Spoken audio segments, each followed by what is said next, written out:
সকালের শহর তখনও পুরোপুরি জেগে ওঠেনি, কিন্তু সেতু ভবনের সামনে একদল মানুষ জেগে উঠেছিল এক উদ্দেশ্যে: নিরাপদ সড়ক চাই।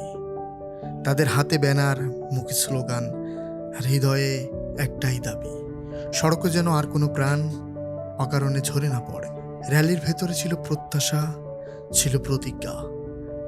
এই আন্দোলনের শুরু থেকে যারা আছেন, তাদের চোখে আজও সেই আগুন, সচেতনতার, ভালোবাসার, দায়িত্বের। র্যালি শেষে সেতু ভবনের অডিটোরিয়ামে অনুষ্ঠিত হলো আলোচনা সভা।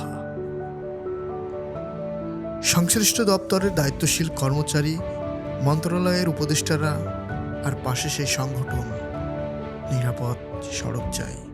যে প্রজেক্টটা আছে সেখানে কতগুলো কম্পোনেন্ট আছে। আপনারা জানেন যে কতগুলো নির্দিষ্ট জায়গায় পরপর হচ্ছে, সড়কে দুর্ঘটনা হচ্ছে, প্রাণহানি হচ্ছে, মানুষ আহত হচ্ছে।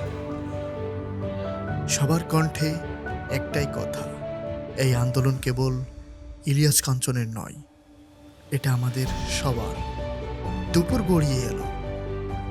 এবারের গন্তব্য এক স্মৃতিচিহ্নের সামনে, বনানী কবরস্থান, যেখানে শায়িত আছেন ইলিয়াস কাঞ্চনের প্রয়াত স্ত্রী জাহানারা কাঞ্চন, যার মর্মান্তিক বিদায়ের মধ্য দিয়ে শুরু হয়েছিল এই দীর্ঘ আন্দোলনের পথ চলা। মুষ্টিবদ্ধ হাত, ভেজা চোখ, আর নিঃশব্দ প্রার্থনা, সব মিলিয়ে মুহূর্তটা যেন পুরো দিনের কেন্দ্রবিন্দু।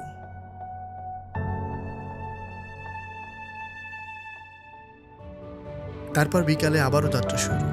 কাকরাইলের নিরাপদ সড়ক চাইয়ের কেন্দ্রীয় কার্যালয় থেকে প্রেস ক্লাব পর্যন্ত র্যালি।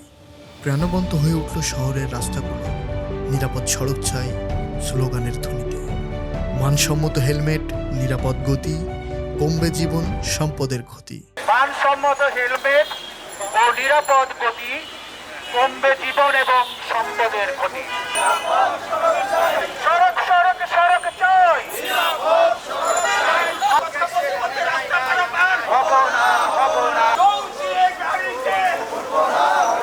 আজ 22 অক্টোবর জাতীয় নিরাপদ সড়ক দিবস। আজকে প্রতিবদ্ধ হচ্ছে মানসম্মত হেলমেট ও নিরাপদ গতি, কমবে জীবন ও সম্পদের ক্ষতি। সেই স্লোগানের প্রতিধ্বনি ছড়িয়ে পড়ে শহরের প্রতিটা মোড়ে। বক্তারা বললেন, সড়ক শুধু রাস্তাই নয়, এটা জীবনের পথ। যা নিরাপদ থাকলেই সকলের জীবন থাকবে নিরাপদ। আমাদের জীবনও নিরাপত্তা থাকবে, আমাদের পরিবারও নিরাপদ থাকবে। চালকের মানসম্মত হেলমেট থাকলেও আরোহী কিন্তু মানসম্মত হেলমেট পরিধান করে না। শুধু সরকার না, যারা সড়ক ব্যবহার করে, যারা পথচারী, যাত্রী, যারা চালক, যারা মালিক, প্রত্যেককেই সচেতন করার জন্য আমরা এই পথে নেমেছি। সূর্য নামল, আলো কমল। কার্যালয়ের ভেতরে এবার নীরব প্রার্থনা, দোয়া মাহফিল ইলিয়াস কাঞ্চন ও তার প্রয়াত স্ত্রীর জন্য। ভিডিও কলে যুক্ত হলেন তার ছেলে, মেয়ে, এবং লন্ডন থেকে চিকিৎসাধীন অবস্থায় স্বয়ং ইলিয়াস কাঞ্চন হাজির হলেন সবার মাঝে। সবার মুখে হাসি, চোখে জল। একটি আন্দোলন যে কেবল দাবি নয়, এটা একটা পরিবারের মতো সম্পর্ক।